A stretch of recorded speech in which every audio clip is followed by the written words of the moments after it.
So I thought I'd give my opinion on why Cenk's congressional campaign did not work out. Now, I will admit, Actual Justice Warrior did a video that pretty much mirrors my thoughts, but I think there are a couple of things that I might be able to say that he didn't mention.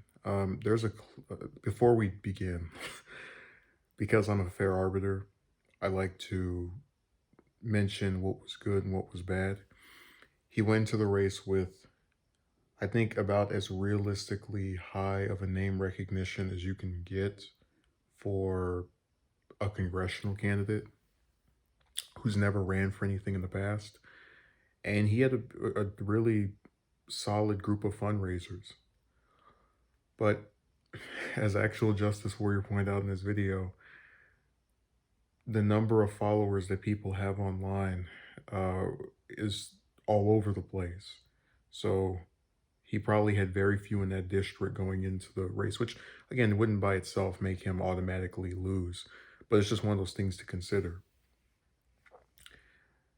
Um, I think that's pretty much it. The fundraising was good, so really would like to say that his supporters who donated were very loyal, and that's pretty much it. And his name recognition was decent as well. So, one of the things that TYT does that kind of pisses me off as someone that they're not talking about is this continued thing that they've been doing even before Trump was elected. So around 2015 to now, last 5 years, where they basically infer and do directly state in multiple instances that Trump supporters are racist or that there's a big portion of them who are racist, baskets of deplorables, all that stuff. I know that's something Hillary said, but it's what they remind me of when they talk that way. And the reason that that's an issue and why it's something I'm bringing up here is because there's a clip of Cenk during a open forum with some other candidates, and there's a man in the crowd who tries to respond to Cenk charging Trump and his supporters with being racist, and Cenk screams back at the man or yells back at him, which I don't condone people interrupting events, but what he should have done was to tell the man, "Hey, let's not scream. I'll listen to you after you listen to me." And that would have been a good example of leadership. But that's still an isolated incident by itself. The reason I'm bringing it up is because it's something that we have seen him and other members of his network do, who, to be fair, were not running, but it's something that he does. And you're not going to get people on the other side to support you when you're calling them racist.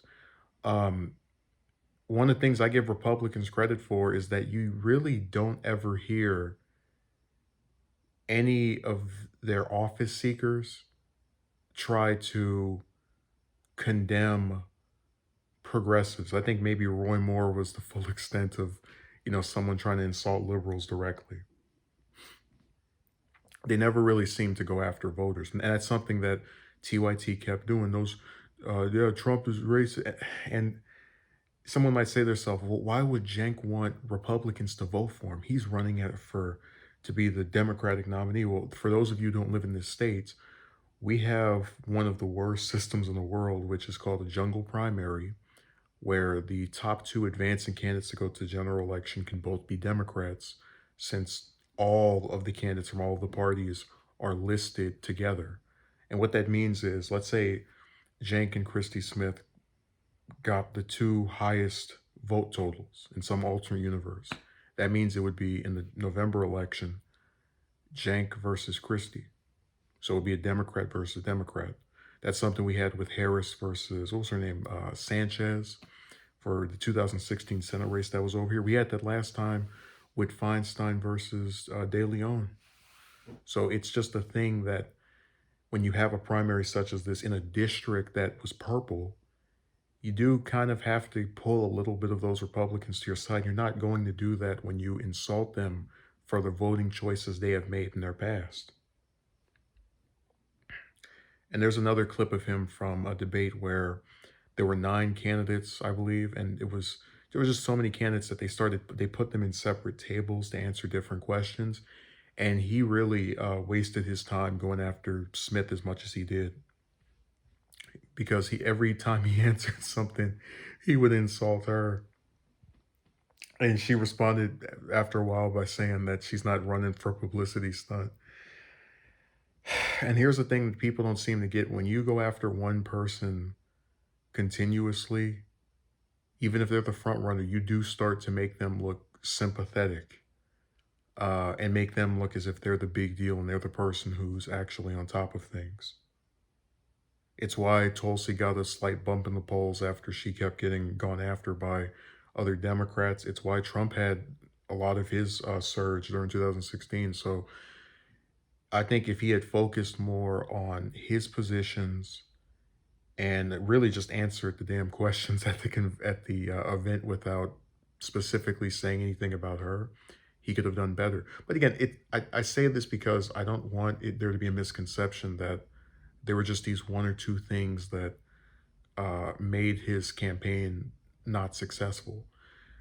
You also have the appearance of being a carpetbagger when, and Cenk admitted to this, that he is not originally from that district. He was going to move there if he won. When you don't run in your district, you have people who say this person's not from here. They don't get that. That's just something that happens. Um, I just really don't want this to be interpreted as some attack on him, because I know I do a lot of, not a lot of, but more of the TYT stuff is getting, being critical of them. But I'm simply saying this because I've seen some of his supporters who say, "Oh, he did as best as he could," and I don't think that's the case. I think people overstate the importance of political commentators. I will never be as famous as Cenk, which means any race I go into, I'm going to have less name recognition.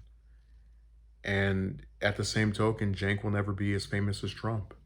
So the name recognition part is something that can be very helpful in the beginning, but I think you get overconfident when you have that, because some people go, "Oh, well, I'm famous." And I think he does believe he's famous. And, when you are in a district where a bunch of people don't pay attention to politics like the rest of us, or like those of us who watch my stuff, you're going to run into people who say, "Who the hell is this? There's some guy on the computer. I don't know anything about him." So he really missed a chance with that particular debate performance to kind of show himself as being serious about running. And it's just so disillusioning that you have these a lot of right wingers are going, "Ha ha, Cenk lost, ha ha ha ha," because there's a lot of things that had to do with that loss. And I'm not going to mock him for trying, which is what seems to be the case with a lot of people. Um, I think 5 or 6% is pretty decent considering the things that were happening. Even if he came in second place, he'd still be in for a really tight race with Christie, because of how screwed up our primary system is in the state. Man, I wish I lived in Maine so badly. If we had ranked choice voting, it would help out a lot of progressives. But yeah, I think it was due to low name recognition, uh, alienating Republicans in the purple district, focusing on Christy Smith, making her out to be the top dog. And I think he didn't have as many on the floor grassroots volunteers as he might have thought he did. So those things together are why I would lean in that direction. But at the same token, I can admit that he got unfair coverage. He got covered very little, but that's what you expect. If we know the media is not going to give you a fair shake, you have to go to the voters. If I ran for office and they start pulling up, "Oh my God, he said this about women," I'm going to address it in 2, 3 sentences and then just focus back on the issues. A very decent ground game can beat out a media that doesn't cover you or covers you negatively, because what the people are seeing in real life when they go to your events, when your volunteers are knocking on their doors, can be more impactful than whatever's on the stupid talking box. So I hope that this was somewhat informative. I hope he runs again, because people, they've run before and lost, and they come back and try a second time. That's what I would do. So thank you for watching. And I just want people who are on his side to know that this is not some hateful attack. I really want to see more progressives elected to Congress, but you have to stop alienating certain people and you need to do certain things to improve your chances.